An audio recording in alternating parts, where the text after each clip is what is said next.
ഐൻസ്റ്റീനെ കണ്ടിരുന്നെങ്കിൽ നമുക്ക് ഈ ചോദ്യം ചോദിക്കാമായിരുന്നു.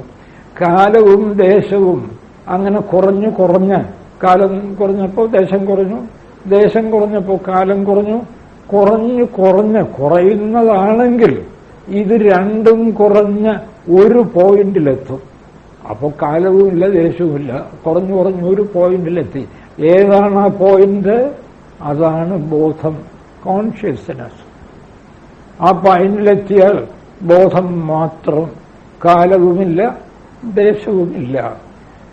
പക്ഷെ ഈ കാലഭ്രമത്തിൽ അരനൊടിയാതി അരാളിയാർന്നിടും തേരുരുൾ അതിലേറി അരനൊടി തുടങ്ങിയ ആരക്കാലുകൾ കൊണ്ട് രൂപപ്പെടുത്തിയിരിക്കുന്ന ഉരുൾ കാലചക്രം, അതിലിങ്ങനെ തേരുരുളേറി ഉരുണ്ടിടുന്നു ലോകമിങ്ങനെ ആവർത്തിക്കുകയാണ്.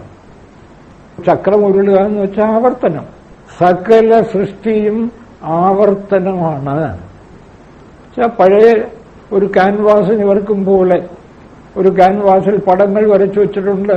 അത് നിവർത്തി, അത് മടക്കി, വീണ്ടും നിവർത്തി, ഒക്കെ പഴയ പടം തന്നെ, പുതിയ പടമൊന്നുമില്ല. എന്തിനിതൊക്കെ വിവരിക്കുന്നു എന്ന് കേട്ടാൽ ഈ ഇല്ലാത്ത ഭ്രമത്തിൽ ദുഃഖിക്കാതെ കഴിയണം.